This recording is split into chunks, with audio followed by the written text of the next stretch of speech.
अच्छा, पण तुम्ही एकत्र नाही काम केलं? नाही, कधी नाही, कधी नाही. पण मग तुम्ही म्हणजे मॅट्रिक झाल्यानंतर तुम्हाला आपण थेट उठावं सोलापुरातून आणि मुंबईला यावं असं काय झालं? असं काही झालं नाही. आमच्या वडिलांचा धंदा बसला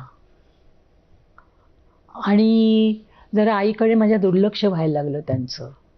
असं दुर्लक्ष व्हायला लागल्यानंतर माझी आजी जरा थोडीशी काळजीत पडली.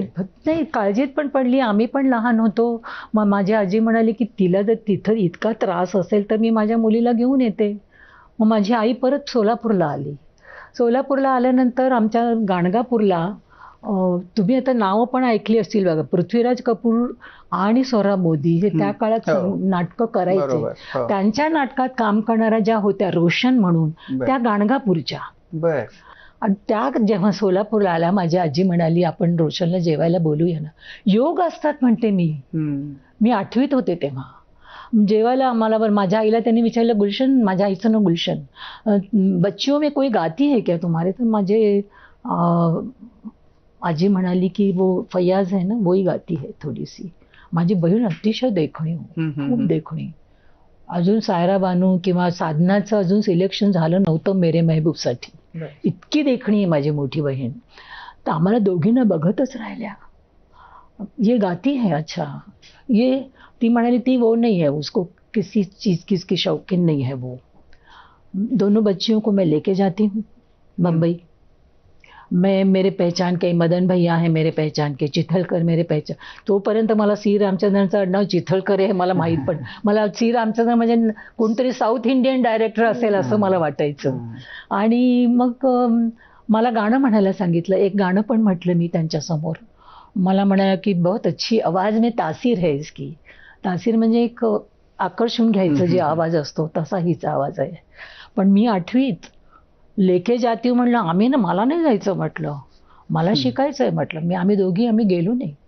त्या म्हणाला HS रवेला ओळखायच्या त्या सिनेमातल्याच होत्या ना. इसको मेरे महबूबची अजून निवड नव्हती झाली साधनाची. तो मैंने इसको भी लेके जाती हूँ, इसको मैं सुनाऊंगी, चिथलकर को सुनाऊंगी, मदन भैया को भी सुनाऊंगी, दोनों बच्चियों को लेके. यहाँ क्या कर रहे, सड़ जाएंगी बच्चियाँ ये. आम्ही दोघी गेलो नाही. पण एक काळ असा आला की मला येणं भाग पडलं. आमचा सगळा धंदा बसला वडिलांचा. आणि मग आता करायचं काय, चूल तर पेटली पाहिजे. मग मला आठवलं की शीलाबाई आपल्याला नेणार होत्या. आपण तिथे नशीब अजून पाहायला काही हरकत नाही. आणि त्यावेळेला सुमतीबाई धनवटे आपल्याला नाव माहीतच असेल नागपूरच्या. त्या नाटकं लिहायच्या, धनिक होत्या, सगळं होतं. त्यांना एक गाणारी मुलगी हवी होती त्या नाटकात. मग शीलाबाईंनी मला पत्र लिहिलं की मग ती अशी माझी मैत्रिणी. शीलाबाईंची मैत्री का, तर वनमालाबाई आणि शीलाबाई या दोघी मैत्रिणी आणि त्या बहिणी आणि आत्रे या 5 रोड नंबर 5 वर राहायच्या, आत्रे रोड नंबर 3 वर राहायचे.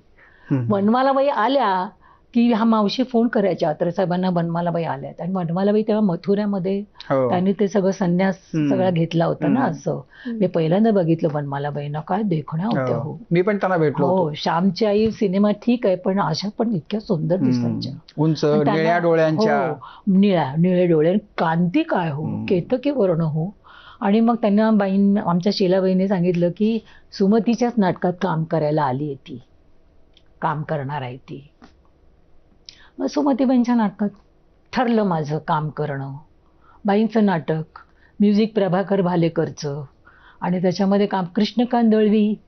त्यावेळेला नुकतंच काशीनाथ घाणेकरनी हे सोडलं होतं, रायगडला जेव्हा जाग येते सोडलं होतं, कारण ते गारंबी वगैरे सुरू झाली ना त्यांची.